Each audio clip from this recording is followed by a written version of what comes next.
जय श्री शनिदेव महाराज। तो टुडे प्रज्ञा story channel परिवार में आप सभी भक्तजनों का स्वागत है। और आज शनिदेव की व्रत कथा में हम जानेंगे कि भगवान शनिदेव की पूजा क्यों करते हैं और पीपल पर जल क्यों चढ़ाते हैं। तो शनिदेव व्रत का बहुत महत्व है। यह व्रत शनि ग्रह के नकारात्मक प्रभावों से बचने और शनिदेव को प्रसन्न करने के लिए किया जाता है। ऐसा माना जाता है इस व्रत को करने से शनि की साढ़े साती और ढैया के कष्टों से मुक्ति मिलती है और व्यक्ति को सुख समृद्धि प्राप्त होती है। शनिवार का व्रत करने से शनि दोष समाप्त होता है और व्यक्ति के नकारात्मक प्रभाव से छुटकारा मिलता है। एक समय की बात है, सूर्य, चंद्रमा, मंगल, बुध, बृहस्पति, शुक्र, शनि और राहु, केतु, इन सभी ग्रहों में आपस में झगड़ा हो गया कि हम सब में सबसे बड़ा कौन है। सब अपने आप को बड़ा कहते थे।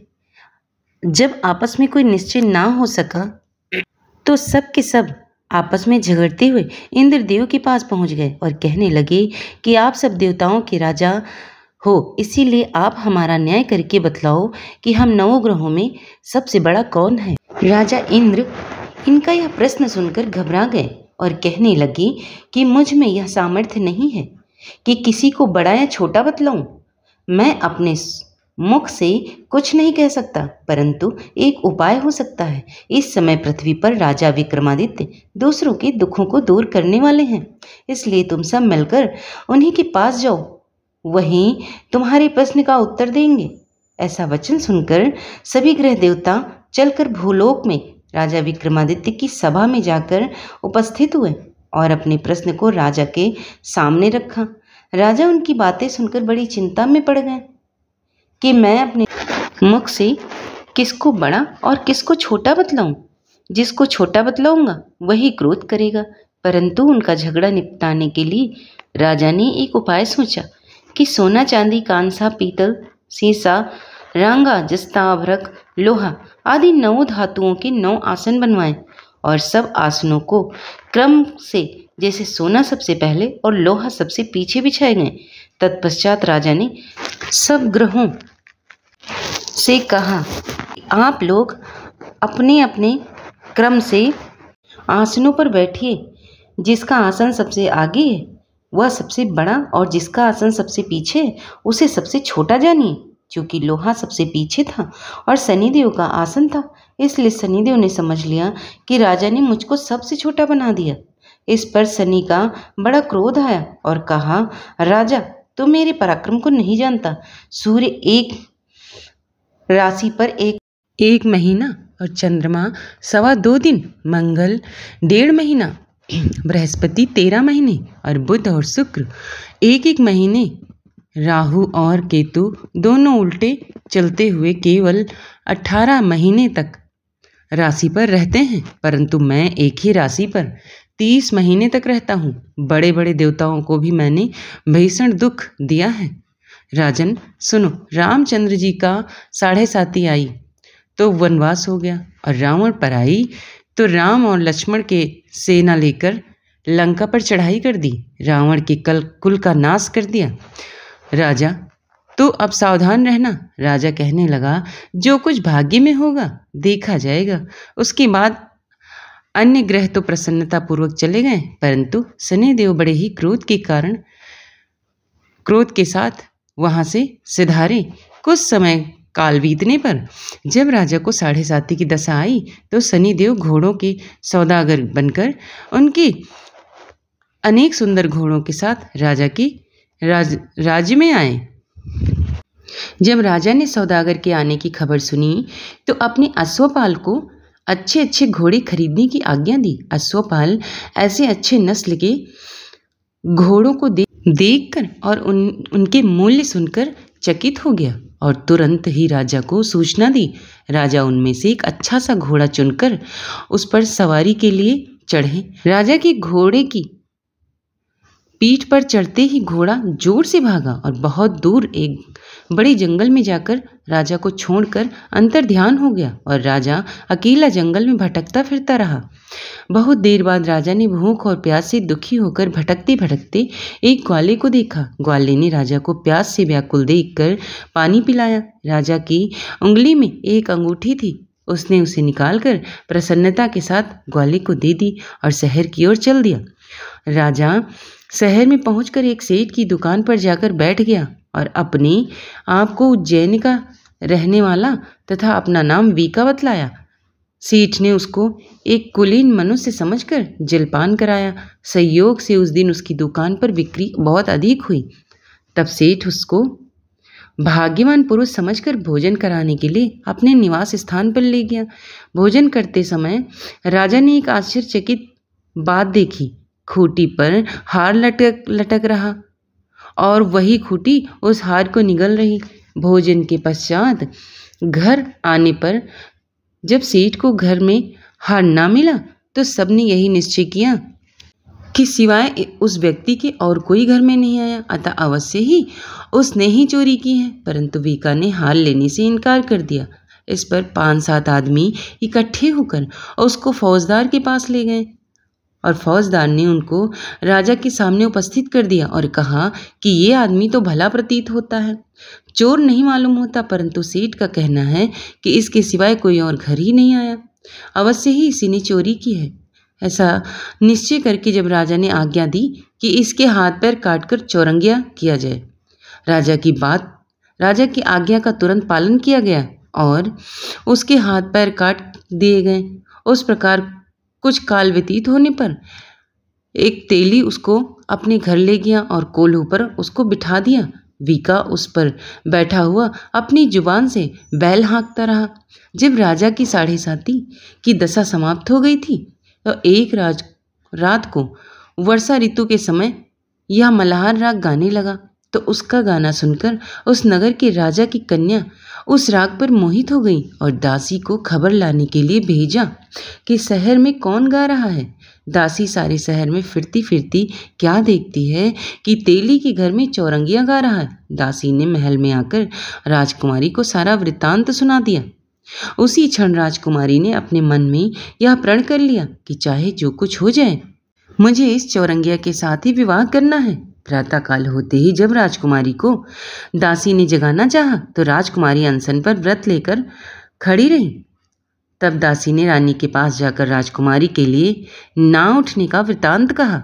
रानी के तुरंत ही वहां पर आकर कुमारी को जगाया और उसके दुख का कारण पूछा। तो राजकुमारी ने कहा, माता जी, मैंने यह प्रण कर लिया है कि तेली के घर में जो चौरंगिया है उसी के साथ विवाह करूंगी। रानी ने कहा, पगली, क्या बात कर रही हो? तेरा विवाह तो किसी देश के राजकुमार के साथ किया जाएगा। कन्या कहने लगी, माता जी, मैं अपना प्रण कभी नहीं तोड़ूंगी। चिंतित होकर रानी ने यह बात राजा को बतलाई।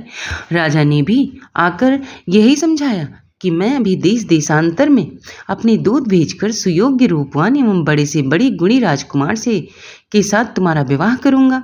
ऐसी बात तुमको कभी नहीं सोचनी चाहिए। राजकुमारी ने कहा, पिताजी, मैं अपने प्राण त्याग दूंगी, दूसरे के साथ विवाह नहीं करूंगी। इतना सुनकर राजा ने क्रोध से कहा, यदि तुम्हारे भाग्य में ऐसा लिखा है तो जैसी तुम्हारी इच्छा है वैसा करो। फिर राजा ने तेली को बुलाकर कहा कि अब सुनेंगे, तुम्हारे घर में चौरंगिया है और उसके साथ मैं अपनी कन्या का विवाह करना चाहता हूँ। तेली ने कहा, यह कैसे हो सकता है? कहाँ आप इतने बड़े राजा और कहाँ मैं एक नीच तेली। परंतु राजा ने कहा, भाग्य में लिखे कि कोई टाल नहीं सकता। जाओ अपने घर जाकर विवाह की तैयारी करो।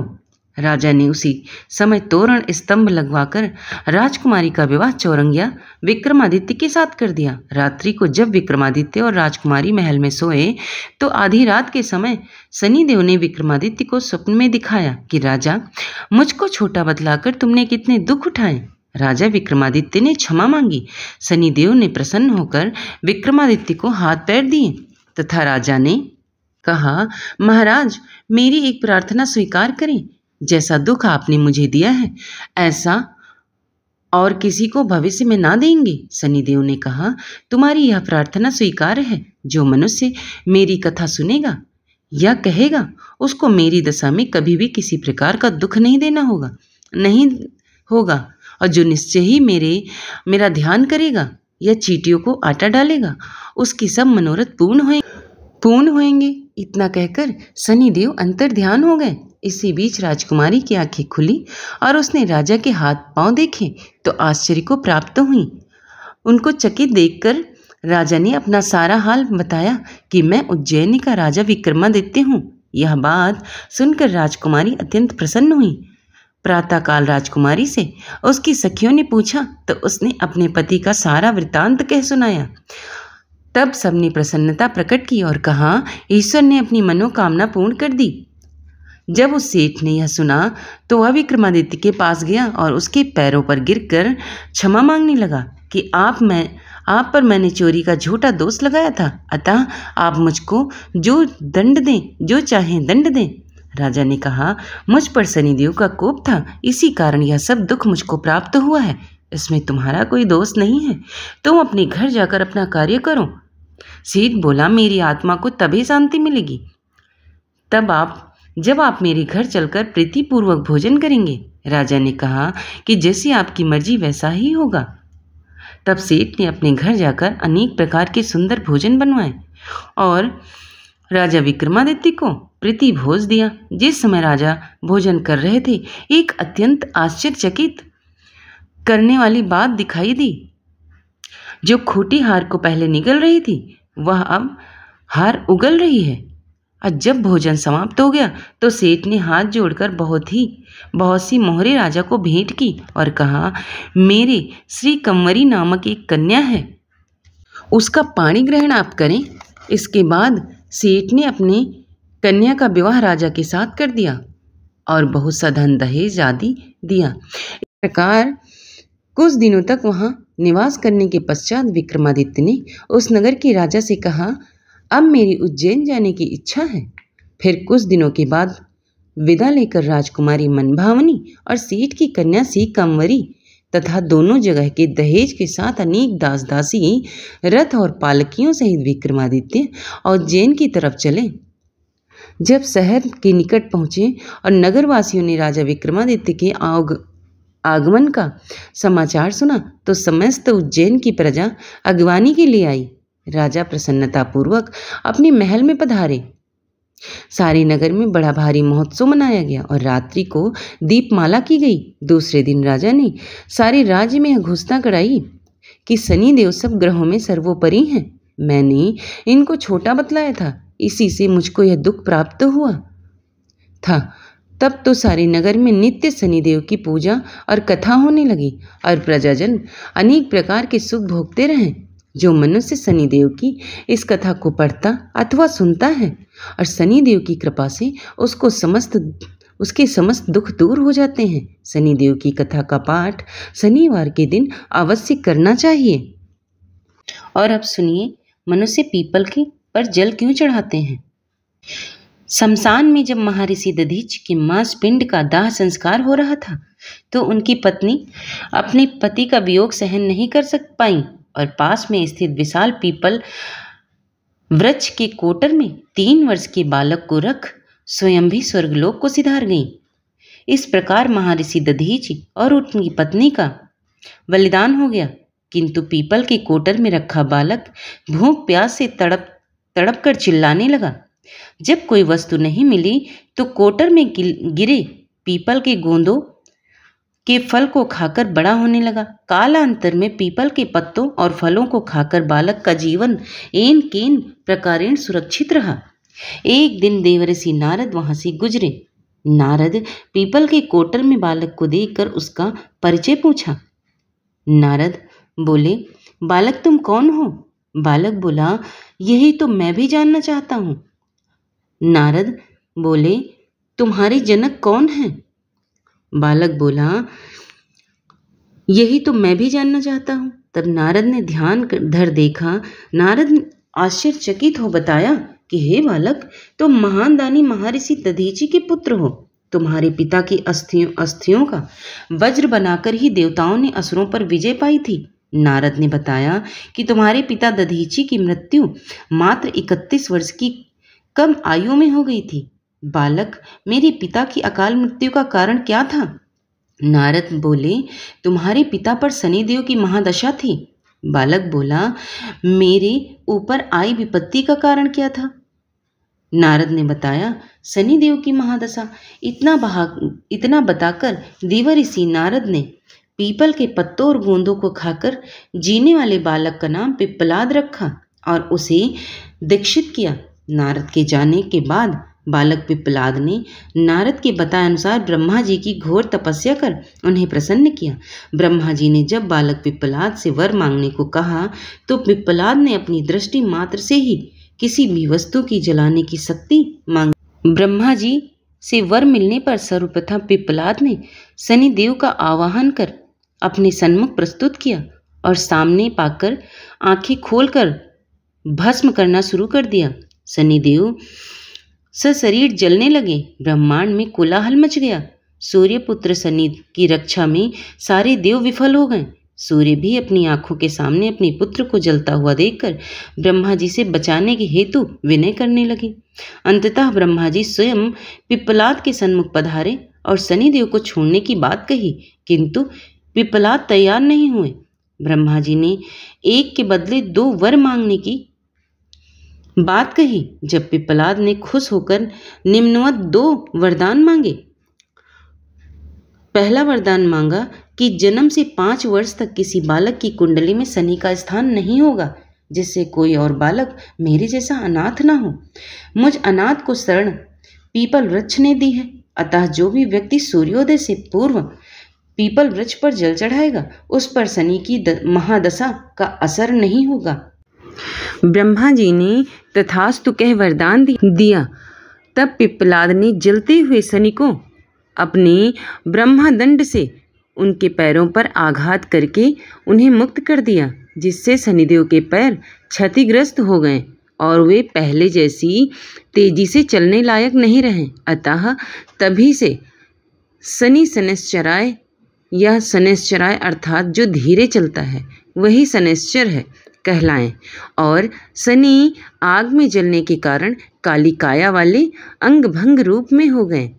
संप्रति शनि की काली मूर्ति और पीपल वृक्ष की पूजा का यही धार्मिक हेतु है।